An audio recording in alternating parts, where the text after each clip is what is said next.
आज जो ऐलान मैं करने जा रहा हूँ उसका असर केवल दिल्ली की शिक्षा व्यवस्था नहीं, मैं समझता हूँ कि भविष्य में हमारे देश की शिक्षा व्यवस्था पर भी बहुत गहरा असर पड़ने वाला है। आज हम लोगों ने दिल्ली की कैबिनेट में Delhi board of school education के गठन की अप्रूवल दे दी है। दिल्ली में अलग से अब एक Delhi board of school education बनाया जाएगा। ये कोई मामूली बोर्ड शिक्षा बोर्ड नहीं है। जैसे हर राज्य का अपना एक शिक्षा बोर्ड होता है, तो ऐसा नहीं है कि अब दिल्ली में हमारी सरकार है तो हमने तय किया कि हम भी एक अपना अलग शिक्षा बोर्ड बनाएंगे। ऐसा नहीं है। ये शिक्षा बोर्ड बनाने की ज़रूरत क्यों पड़ी और इस शिक्षा बोर्ड के ज़रिए हम क्या हासिल करना चाहते हैं। पूरा देश देख रहा है कि पिछले 6 साल के अंदर दिल्ली की शिक्षा व्यवस्था के अंदर क्रांतिकारी परिवर्तन हुए हैं। पिछले 6 साल में सबसे पहले हमने ये यात्रा शुरू की कि हमने दिल्ली के बजट का लगभग 25% हर वर्ष बजट का 25% पैसा शिक्षा के ऊपर खर्च करना चालू कर दिया। इससे क्या हुआ?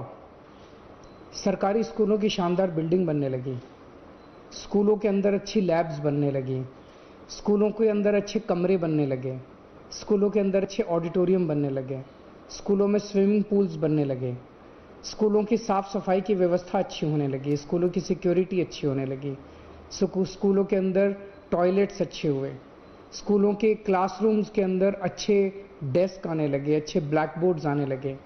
एक तरह से पूरा जो सरकारी स्कूलों का ढांचा था जो कि हीन भावना से ग्रसित था,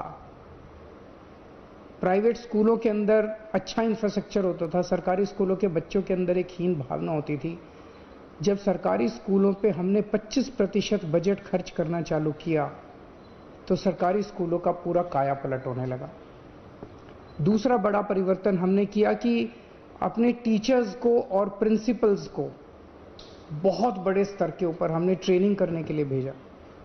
हमने उन्हें कैम्ब्रिज भेजा, सिंगापुर भेजा, फिनलैंड भेजा, अमेरिका भेजा, कनाडा भेजा, आईएम लखनऊ भेजा, आईएम अहमदाबाद भेजा। हमारे ढेर सारे टीचर्स और प्रिंसिपल्स वहाँ से ट्रेनिंग करके लौटे। हमने अपने बच्चों को फॉरेन भेजना चालू किया। हमने अपने बच्चों को केमिस्ट्री, फिजिक्स, मैथ्स के ओलंपियाड के लिए विदेशों में भेजा।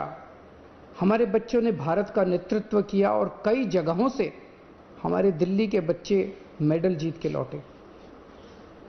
जब ये टीचर्स और बच्चे वापस लौटे तो इनके अंदर एक जबरदस्त आत्मविश्वास था और कुछ कर गुजरने की इच्छा थी। तीसरा हमने बड़ा परिवर्तन किया कि हमने अपने प्रिंसिपल्स को एम्पावर किया। अभी तक हर स्कूल के अंदर दिल्ली सरकार का डायरेक्टोरेट ऑफ एजुकेशन का बहुत ज़्यादा इंटरफेरेंस होता था। छोटी छोटी चीज़ों के ऊपर, स्कूल में कुछ भी खरीदना है, स्कूल में कुछ भी रिपेयर कराना है, सरकार से परमिशन लो। कई कई टीचर्स की पोस्ट कई सालों तक खाली पड़ी रहती थी। अब हमने प्रिंसिपल को पावर दे दी। प्रिंसिपल की पावर 5,000 रुपये से बढ़ा के 50,000 रुपये कर दी और उसको पावर दे दी कि अगर सरकार किसी टीचर की अपॉइंटमेंट रेगुलर नहीं कर पा रही तो वो एक सेशन के लिए बाहर से किसी टीचर की अपॉइंटमेंट करके अपना बच्चों की पढ़ाई सफ़र नहीं होनी चाहिए। हमने हर स्कूल के अंदर एस्टेट मैनेजर्स की नियुक्ति की। कई नए प्रयोग किए गए। सरकारी स्कूलों के बारे में कहा जाता है कि 5वीं क्लास तक भी बच्चे आते आते उनको ना अपनी किताब पढ़नी आती है, ना अपना एक लाइन पढ़नी आती है, ना गणित के बेसिक क्वेश्चंस आते हैं। उनको तैयार करने के लिए हमने मिशन चुनौती और मिशन बुनियाद जैसे कार्यक्रम, नए प्रयोग शुरू किए। हैप्पीनेस करिकुलम लेके आए जिससे बच्चों को मेडिटेशन कराना सिखाते हैं। बच्चों के इंटरपर्सनल रिलेशंस अपने माँ बाप के साथ, अपने परिवार के साथ, अपने दोस्तों के साथ रिश्ते अच्छे होते हैं। बच्चों के इमोशनल नीड्स पूरे होते हैं। हैप्पीनेस करिकुलम लेके आए, एंटरप्रेन्योरशिप करिकुलम लेके आए। तो इस तरह से कई सारे प्रयोग पिछले 6 साल के अंदर किए गए, जिसकी वजह से आज दिल्ली के सरकारी स्कूलों के नतीजे 98% आने लगे हैं। प्राइवेट स्कूलों से ज़्यादा नतीजे आने लगे हैं।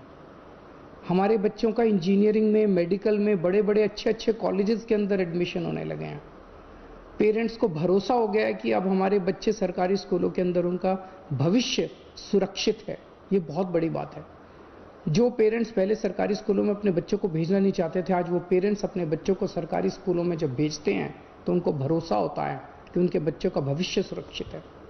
बच्चों के अंदर एक जबरदस्त आत्मविश्वास पैदा हुआ है। अब अगला स्टेप लेने का समय आया है। अब ये तय करने का समय आया है कि स्कूलों में क्या पढ़ाया जा रहा है और कैसे पढ़ाया जा रहा है। हम शिक्षा क्यों देते हैं अपने बच्चों को? हम शिक्षा देते हैं 3 कारणों से, और अब वो तीनों लक्ष्य, ये जो Delhi board of school education बनाया जा रहा है, ये 3 लक्ष्य पूरे करेगा। पहला लक्ष्य, हमें ऐसे बच्चे तैयार करने हैं जो कट्टर देशभक्त हों, जो अपने देश के लिए मर मिटने का जज्बा रखते हों। हमारे बच्चे हमारे देश का भविष्य हैं। हमें ऐसे बच्चे तैयार करने हैं जो आने वाले समय में हर क्षेत्र के अंदर इस देश की जिम्मेदारी अपने कंधों पे उठाने के लिए तैयार हों।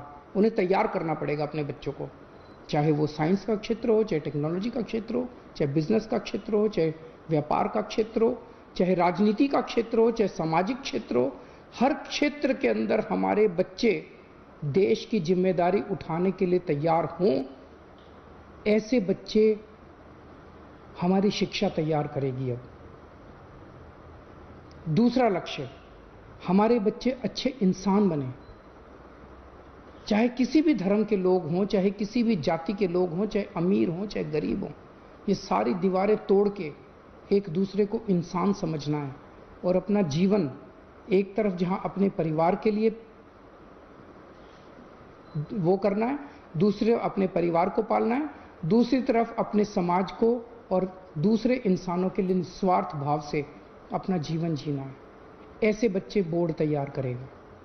और तीसरा, आज हमारे देश के अंदर सबसे बड़ी समस्या है, बड़ी बड़ी डिग्री, पीएचडी करने के बाद, बीए, बीएससी, बीकॉम, एमकॉम, बड़ी बड़ी डिग्रियां करने के बाद भी बच्चों को नौकरी नहीं मिल रही। बच्चे घर में बेरोजगार बैठे हैं। ऐसी शिक्षा का क्या फायदा? अब ये बोर्ड ऐसी शिक्षा तैयार करेगा, ऐसी शिक्षा प्रणाली तैयार करेगा।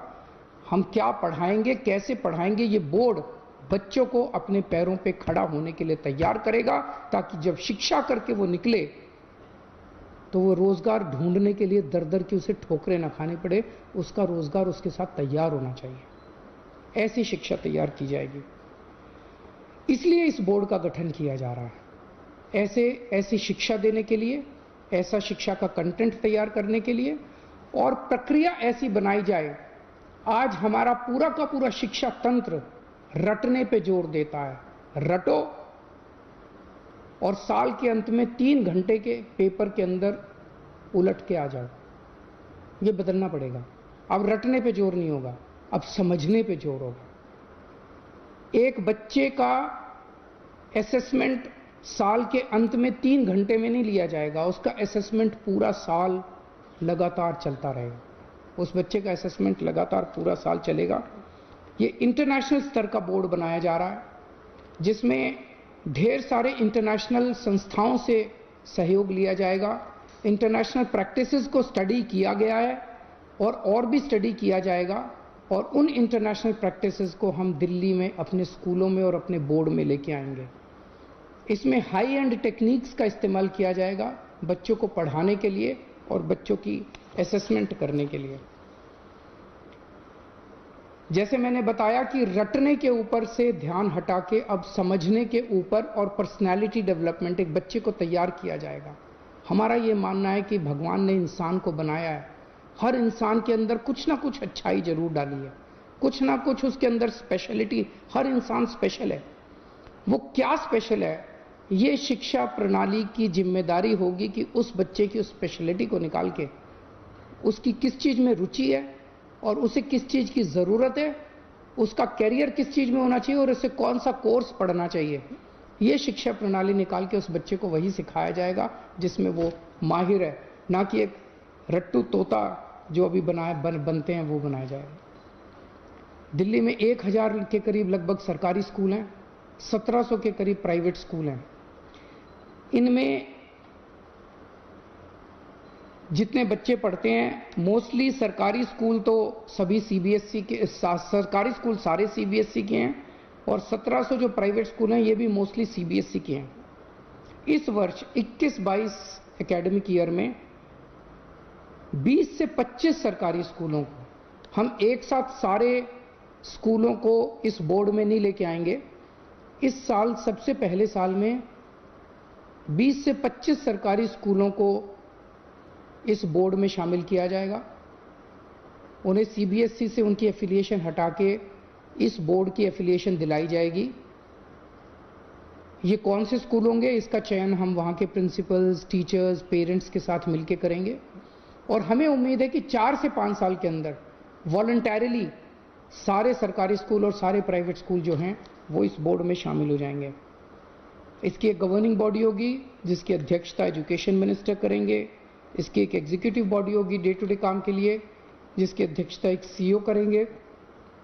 गवर्निंग बॉडी में, एग्जीक्यूटिव बॉडी में एक्सपर्ट्स होंगे, ढेर सारे इंडस्ट्री के भी होंगे, एजुकेशन के भी होंगे, प्राइवेट के, सरकारी स्कूलों के प्रिंसिपल्स होंगे, ब्यूरोक्रेट्स होंगे। और आज इस निर्णय से मैं व्यक्तिगत तौर पे बहुत ज़्यादा खुश हूँ, उत्साहित हूँ।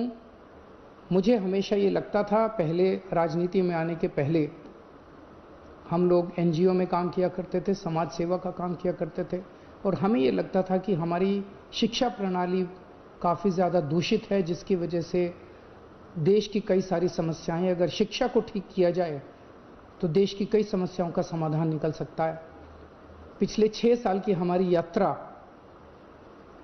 काफ़ी अच्छी रही और मैं समझता हूं कि अब ये जो अगला चरण है जिसमें इस बोर्ड का गठन किया जा रहा है, इसके ज़रिए शिक्षा के क्षेत्र में मूलचूल परिवर्तन होगा और हमारे जो बच्चे शिक्षित होकर निकलेंगे वो एक तरफ देश की बागडोर संभालने के लिए तैयार होंगे और दूसरी तरफ अपने परिवार को का पालन पोषण करने के लिए भी तैयार होंगे, अच्छे इंसान बनेंगे। एबीपी सोचा, जोश, जज्बा, जुनून।